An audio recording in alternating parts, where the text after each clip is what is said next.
السلام علیکم ناظرین، پروگرام ویژن بائی راجہ عاطف ذوالفقار کے ساتھ آپ کی خدمت میں حاضر۔ ناظرین، پاکستان کی سیاسی صورتحال میں کشیدگی بڑھتی جا رہی ہے۔ حکومت کسی بھی طور اپنے ہی اراکین پارلیمنٹ کو ووٹ ڈالنے کا حق دینے کے لیے تیار نہیں ہے، اور اس نے یہ اعلان کر رکھا ہے کہ وہ اپنے 10 لاکھ کارکنوں کو تحریک عدم اعتماد کی ووٹنگ والے دن لا کر پارلیمنٹ کو گھیرے میں لے لے گی، اور وہ صاف کہہ رہے ہیں کہ ہم دیکھتے ہیں کہ کس کا کلیجہ ہے کہ جا کے ووٹ کاسٹ کرے، پارلیمنٹ میں جائے یا باہر نکلے۔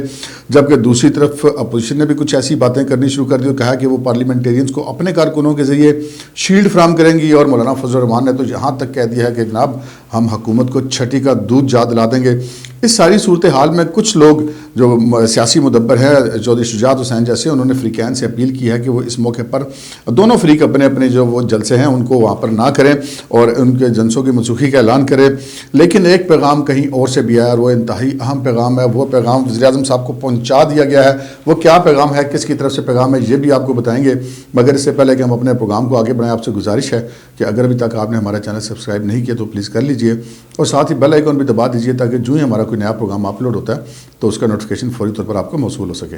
پروگرام کا باقاعدہ آغاز کرتے ہیں ناظرین۔ ہم ہمیشہ دیکھتے رہے کہ حکومتیں حکومت کیا کرتی ہیں، اپوزیشن کیا کرتی ہے، احتجاج کیا کرتی ہے، جلسے جلوس کیا کرتی ہے، لیکن حکومتیں جو ہیں وہ عموماً جلسے جلوس کی سیاست نہیں کیا کرتی، کیونکہ ان کا کام ملک کو چلانا ہوتا ہے، ان کا کام صوبوں کو چلانا ہوتا ہے۔ ہم نے دیکھا کچھ عرصہ قبل جب امریکہ میں الیکشن ہوئے اور ٹرمپ صاحب جو ہیں وہ انہوں نے اپنے بہت سارے حامی جو ہیں وہاں پر لے آئے وائٹ ہاؤس میں، اور انہوں نے ایک قسم کا قبضہ کرنے کی کوشش کی، لیکن بہرحال وہ اس میں نہ صرف یہ کہ کامیاب نہیں ہوئے بلکہ ان کی جو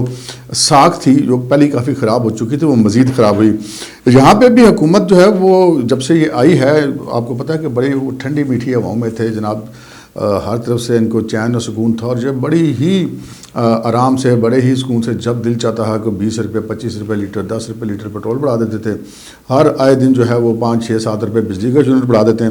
کوئی ان کو پاکستان کے اندر پوچھنے والا نہیں تھا، اور ان کو اس چیز کا ذرا بھی ہمیں لگتا تھا کہ آج یہ کیسی حکومت ہے، کیا انہوں نے دوبارہ عوام میں نہیں جانا؟ لیکن لگتا ہے کہ حکومت کو اس چیز کا پتہ تھا کہ وہ عوام کے پاس جائیں یا نہ جائیں، کیونکہ اگر پرفارمنس کی بنا پر ہی ووٹ ملنے ہوتے تو پھر تو ان کی حکومت ہی نہ ہوتی، کیونکہ KPK کے اندر ان کی پرفارمنس پچھلے 5 سال میں بھی بالکل ٹھیک نہیں تھی۔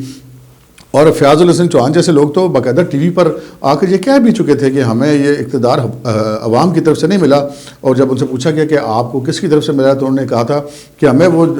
جن سے ملا ہے وہ آپ کو بھی پتہ ہے اور ہمیں بھی پتہ ہے۔ کچھ اس قسم کی باتیں حکومت کیا کرتی تھی، اور حکومت کا اس چیز کے اوپر مکمل بلیو تھا کہ وہ عوام کی ووٹ سے نہیں آئے، اور یہی وجہ ہے کہ ان کو عوام کی طرف سے کسی قسم کی کوئی پرواہ نہیں تھی۔ البتہ کبھی کبھی اسے کہتے ہیں نا کہ منہ بند کرنے کے لیے یا ایک گونگلوں سے مٹی جانے کے لیے کیا دیا کرتے تھے وزیر اعظم عمران خان صاحب کہ میری تمام تر توجہ مہنگائی ختم کرنے کی جانب ہے، اور اب سے 2-3 روز قبل انہوں نے اپنی ایک تقریر میں کیا کہ حیران کر دیا کہ میں تو آلو اور پیاز کی قیمتیں ٹھیک کرنے کے لیے نہیں آیا ہوں، میں تو وہ قوم بنانے کے لیے آیا ہوں۔ تو بنیادی طور پہ ان کو موٹیویشنل اسپیکر وہ اپنے آپ کو سمجھتے ہیں، کیونکہ وہ صرف اسپیکر ہی ہیں۔ آج تک انہوں نے جتنی باتیں، جتنی موٹیویشن دی لوگوں کو، خود عملاً اس کے خلاف ہی گئے۔ اس کی سب سے بڑی مثال آپ تحریک عدم اعتماد لے لیجئے۔ تحریک عدم اعتماد آئین کے اندر رہتے ہوئے ایک جمہوری طریقہ کار ہے کسی بھی حکومت کے خلاف عدم اعتماد کرنے کا، اس حکومت کو ختم کرنے کا، اور اس کی جگہ دوسری حکومت بنانے کا۔ تو پہلے یہ حکومت کہتی رہی مسلسل کہ جی تحریک عدم اعتماد نہیں آ سکے گی، لیکن پھر تحریک عدم اعتماد ایک دن آ گئی۔ جب آ گئی تو پھر یہ حکومت کہنے لگی کہ بس ہم 2-4 دنوں میں، ہم تو کہہ رہے ہیں کہ یہ اسپیکر صاحب کو کہنے لگے ہیں کہ اسمبلی کا اجلاس بلا اور یہ ختم کرے تاکہ ان کو پتہ لگ جائے کہ حکومت کے پاس کتنے ممبران ہیں اور کتنے نہیں ہیں۔ لیکن جو دن گزرتے گئے حکومت کی حالت خراب ہوتی گئی۔ وزیر اعظم عمران خان صاحب جو کسی کی جسے کہتے ہیں غمی خوشی پہ بھی نہیں جاتے۔ آپ کو یاد ہوگا کہ وہ جب ہزارہ قبائل کے لوگ جو ہے وہ ان کو شہید کیا گیا، اور وہ 7-8 روز سڑک پر رکھ کر لاشیں بیٹھے رہے کہ شاید ہمارا حکمران ہمیں تسلی دینے کے لیے آ جائے، اور ان کا کہنا تھا کہ وہ آئیں گے وزیر اعظم صاحب تب ہم اپنی تدفین کریں گے۔ لیکن وزیر اعظم صاحب نے یہاں تقریریں کی کہ میں بلیک میل نہیں ہوں گا، اور وہ بالکل لاشوں سے بلیک میل نہیں ہوئے، اور جب ان کی تدفین کر دی گئی اور پھر وزیر اعظم صاحب کوئٹہ پہنچے، اور وہاں پہ بھی ان لوگوں کے پاس نہیں گئے، ان کے گھروں میں وہ نہیں گئے، البتہ ان کو میسج دیا گیا کہ جناب وزیر اعظم صاحب آپ سے لوگوں سے ملنے ہیں، تو لوگوں نے ان سے ملنے آنے سے انکار کر دیا۔ صرف ایک فیملی کو وہ مقامی ڈپٹی کمشنر وغیرہ مبینہ طور پہ وہ ڈنڈا ڈولی کر کے لے گئے، اور وزیر اعظم صاحب کی خدمت میں ان کو پیش کیا، اور وزیر اعظم صاحب نے ان سے تعزیت کی۔ اسی طرح جو حکومت کے لوگ جو چند ایک فوت ہوئے اس دوران، ان لوگوں کو بھی پرائم منسٹر ہاؤس میں بلا کر انہوں نے تعزیت کی۔ ثانیہ صاحب والوں کے لواحقین کو بھی پرائم منسٹر ہاؤس میں بلا کے تعزیت کی۔ یعنی کہ خان صاحب تو کسی کے پاس چل کے جانا اپنی توہین سمجھتے ہیں. اور اس میں کوئی شک نہیں کہ اگر ہم تکبر کے اعتبار سے دیکھیں تو پاکستان کی جتنی بھی لوگ ہیں کافی متکبر لوگ بھی آئے ہیں, بہت زیادہ ڈاؤن ٹو ارتھ لوگ بھی آئے ہیں, لیکن وزیر اعظم عمران خان سب سے زیادہ تکبر کا مظاہرہ آج تک کسی نے نہیں کیا. لیکن جسے کہتے ہیں کہ وہ آسمان بھی حیرت سے دیکھ رہا ہے کہ آج وہی وزیر اعظم عمران خان صاحب جسے کہتے ہیں کہ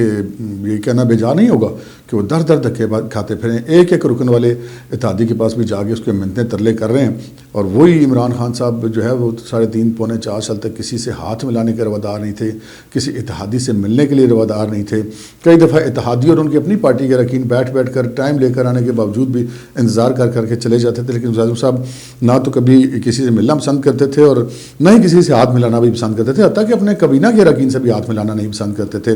وہی مونس علیہ وہ جو کہتے تھے کہ جی وزیر اعظم صاحب تو میری طرف دیکھ کے بات بھی نہیں کرتے, انہی مونس علیہ کی اب ان کو ملتے خوش آمدید بھی کرنی پڑی. وہ شیخ رشید احمد جسے وہ اپنے چپراسی نہیں رکھنا چاہتے تھے, نہ صرف انہوں نے اس کو وزیر بنایا بلکہ 2-3 روز قبل وہ ایک جلسے سے تقریر کر رہے تھے تو وہاں پہ شیخ صاحب کو بار بار مخاطب کر کے بات کرتے جیسے شیخ صاحب ان کے ساتھ بچپن میں وہ کو گولیاں کھیلتے رہے, یعنی خاصی فرینکنس کا مظاہرہ کرتے. لیکن جو لوگ خان صاحب کے اس سارے معاملے کو اچھی طرح جانتے ہیں, جو آہستہ آہستہ خان صاحب سے دور ہوئے, جنہوں نے ان کے لیے قربانیاں دی تھیں ان کی پارٹی کو بنانے کے لیے, ان کی حکومت کو بنانے کے لیے, جو اس کی سب سے بڑی مثال جہانگیر ترین اور علیم خان ہیں, وہ قطعاً اب خان صاحب کے دوبارہ جو نہیں ہے وہ ان چکروں میں ملاقاتوں وغیرہ کے آنے کے لیے تیار نہیں ہے. کئی دفعہ میسیجز گئے, کئی دفعہ وزراء گئے, لیکن انہوں نے ملنے سے انکار کر دیا. دوسری طرف جب سے طریقہ عدم اعتماد پیش ہوئی یہ کہہ رہے تھے کہ ہمارے پاس تو نمبر پورا ہے, اپوزیشن کے پاس نمبر پورا نہیں ہے. لیکن اپوزیشن نے یہ کیا کہ انہوں نے اپنے اراکین اسمبلی جو ہیں ان کے اشائیے دے کر اپنا نمبر پورا شو کر دیا, اور انہوں نے یہ بھی کہا کہ جی باقی نمبر ہم پورا آپ کو شو کریں گے جب اسمبلی کا اجلاس ہوگا, اس میں طریقہ عدم اعتماد پہ ووٹنگ ہوگی. لیکن وزیر اعظم عمران خان صاحب کی پوزیشن جو ہے وہ ہر گزرنے والے دن کے ساتھ کمزور ہوتی جا رہی ہے. پہلے وہ کہتے ہیں ہم جلدی کرا دیں گے, پھر انہوں نے اپنا ہر کام آخری دن تک, یعنی کہ وہ آخری دن تک بھی ایک دن بھی حکومت کا مزید انجوائے کرنا چاہتے ہیں. طریقہ عدم اعتماد داخل ہوتے اسمبلی کا اجلاس انہوں نے 14 دن کے اندر بلانا تھا تو انہوں نے 14واں دن رکھا. پھر اس اجلاس بلانے کے وہ 7 دن کے اندر 3 سے 7 روز کے اندر ووٹنگ کرنی تھی تو انہوں نے 7واں دن رکھا اور اس معاملے کو گھسیٹ کے 28 مارچ تک لے گئے کہ چلو جو ایک آدھا دن بھی ہو جائے. اس دوران حکومت نے جو ہے نا فیک نیوز کا پورا زور رکھا, اور ہر دوسرے روز, ہر روز شام کو, ہر روز صبح کو ہمیں ایک خبر ملتی ہے کہ جناب وہ حکومت کے جو اسٹیبلشمنٹ سے معاملات طے ہو گئے ہیں اور وہ دیکھ لینا سب کچھ ٹھیک ہو جائے گا. اس قسم کی وہ خبریں پھیلاتے رہے. لیکن جب بھی ہم نے ایسی کسی صورتحال کی تصدیق کرنے کی کوشش کی تو ہمیں ایسا لگا کہ ایسی کوئی صورتحال نہیں ہے. اس حوالے سے ایک جو تازہ پیغام خان صاحب کو پہنچایا گیا وہ بھی ابھی ہم آپ کو خبر بتاتے ہیں. اس وقت جو وفاقی وزیر اطلاعات و نشریات ہیں فواد چودھری صاحب, انہوں نے 2-3 روز قبل ایک ٹی وی چینل پہ بیان دیا کہ وہ 10 لاکھ لوگ ہوں گے اور ہم کیسے لوگ جائیں گے اور کیسے باہر آئیں گے, یعنی کہ انہوں نے ذرا میٹھے الفاظ میں دھمکی دی, شوگر کوٹڈ دھمکی دی. لیکن آج تو وہ تھوڑا سا بڑھ گئے اور انہوں نے کہا کہ ہم دیکھتے ہیں کس کا اتنا کلیجہ ہے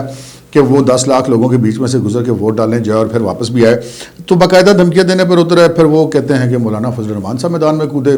انہوں نے وہ 23 مارچ کا جو لانگ مارچ اعلان کیا تو انہوں نے کال دے دی PD M کی جماعتوں کو کہ جناب وہ اسلام آباد کی طرف 23 تاریخ کو چل پڑیں, اور انہوں نے کہا کہ جی ہم ان سے پہلے پہنچ کر ڈی چوک پر قابض ہو جائیں گے, براجمان ہو جائیں گے, اور ہم دیکھتے ہیں کہ وہاں پر کوئی ہمارے اراکین کو کیسے رکتا ہے. ایسے ہی مسلم لیگ نون کے پنجاب کے صدر رانا ثناء اللہ نے بھی یہی بیان دیا کہ بڑی تعداد میں مسلم لیگی کارکن وہاں موجود ہوں گے اور جو پارلیمنٹیرینز ہیں ان کو شیلڈ فراہم کریں گے کہ وہ جا کے اپنا حق رائے استعمال کریں. لیکن حکومت کی یہ جو اس قسم کے اقدامات ہیں جس سے وہ لوگوں کو روکنا چاہ رہی ہے کہ ووٹ نہ کاسٹ کر سکیں, یہ حکومت کے غیر جمہوری رویے اور عمران خان صاحب کی جمہوریت پر خود جو عدم اعتماد ہے یا وہ خود جو آمرانہ مزاج ہے وہ اس کی بالکل اس چیز کی عکاسی ہو رہے سے کوئی شخص انکار نہیں کر سکتا کہ یہ جو اقدام ہے حکومت کا یہ بالکل آمرانہ رویوں کا عکاس ہے. اور لیکن مولانا فضل الرحمان صاحب نے بھی اسے کہتے ہیں نا, وہ مولانا صاحب بڑے تپے ہوئے ہیں اور انہوں نے کہا جی ہم چھٹی کا دودھ یاد دلا دیں گے, ہم آپ کو جام کر سکتے ہیں اور ہم دیکھتے ہیں کہ کون مائی کا لال روکتا ہے. کچھ ایسی صورتحال بن رہی ہے. لیکن اس وقت جو باقی محب وطن پاکستانی ہیں وہ بڑے تشویش میں مبتلا ہیں. چودھری شجاعت حسین نے بھی حکومت اور اپوزیشن دونوں سے کہا ہے کہ وہ اسی طرح ملکی مفاد میں جلسوں کی منسوخی کا اعلان کر دیں. لیکن یہاں پر معاملہ یہ ہے کہ یہ پہلے اس معاملے میں جو پہل کی ہے وہ حکومت کی طرف سے کی گئی اور یہ بالکل واضح طور پہ دھمکی دی گئی کہ ہم وہاں پہ کسی کو اندر نہیں جانے دیں گے یا باہر نہیں نکلنے دیں گے. تو اس صورتحال میں حکومت جو ہے وہ اپنی اخلاقی طور پہ جو ہے وہ جسے کہتے ہیں کہ کسی اچھے موقف پر موجود نہیں ہے، ان کو ایک اخلاقی برتری اس وقت نہیں ہے. اخلاقی برتری اس وقت اپوزیشن کی ہے کہ جنہوں نے جلسے جلوس کے بجائے ایک پارلیمانی راستہ اختیار کیا اور طریق عدم اعتماد لے کر آئے. تو اگر حکومت کے پاس بندے پورے ہیں تو وہ ووٹ کر کے دکھا دیں. بلکہ یہاں تک بھی کہا جا رہا ہے اپوزیشن کی طرف سے کہ جی چلیں وہ طریق عدم اعتماد تو بعد کی بات ہے، آپ ابھی اپنے اراکین کو کسی شائعے پر کسی تقریب میں بلا کے اپنے 172 دکھا دیں. چلیں 179 آپ کا کلیم ہے، 172 ہی دکھا دیں. تو اس دوسری طرف اب معاملات کچھ اس طرف بھی جا رہے ہیں کہ حکومت کے خود وزراء اس وقت مبینہ طور پہ دوسری پارٹیوں کے ساتھ رابطوں میں ہیں،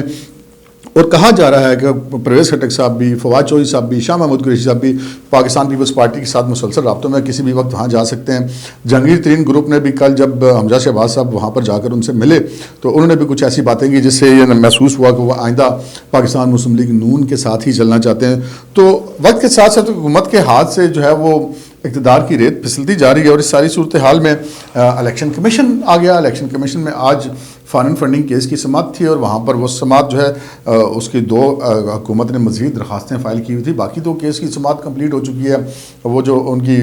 تحقیقاتی کمیٹیوں کی رپورٹیں، سیکورٹی کمیٹی کی رپورٹس بھی آ چکی ہوئی ہیں، اور اب وہ فیصلہ ہی صرف ہونے والا باقی ہے. لیکن حکومت نے جو اس معاملے میں التوا لینے کی کوشش کرتی ہے، مختلف بہانوں سے 2 درخواستیں اور ڈال دی حکومت نے. آج وہ بھی دونوں درخواستیں الیکشن کمیشن آف پاکستان نے آج وہ بھی دونوں درخواستیں سن کر فیصلہ محفوظ کر لیا، اور 17 تاریخ تک اس کی سماعت ملتوی کی. اور یہ توقع کی جا رہی ہے کہ شاید 17 تاریخ کا اس کا فیصلہ آ جائے. لیکن اگر اس کا فیصلہ 17 تاریخ کو نہیں بھی آتا تو تب بھی اس وقت یہ تلوار ایک مسلسل حکومت کے اوپر لٹک رہی ہے، جو کہ کسی وقت بھی گر سکتی ہے. کیونکہ تقریباً 7.5 سال یہ کیس چلا ہے اور 150 سے زیادہ اس کی سماعتیں ہوئی ہیں. تو اور اب اس کو کتنا لیٹ کیا جا سکتا ہے؟ اب اس میں لیٹ کرنے کی گنجائش بہرحال موجود نہیں ہے. دیکھتے ہیں الیکشن کمیشن اس وقت کیا کرتا ہے. لیکن وہ خبر جو میں نے آپ کو ایک امپورٹنٹ بات کہی تھی کہ ایک تو آج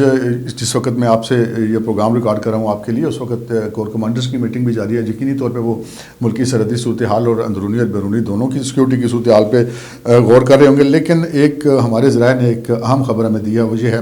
کہ پاکستان کے ایک حساس خفیہ ادارے نے وزیر اعظم پاکستان کو ایک اہم ترین پیغام پہنچا دیا ہے اسٹیبلشمنٹ کا، اور ان کو یہ کہا گیا ہے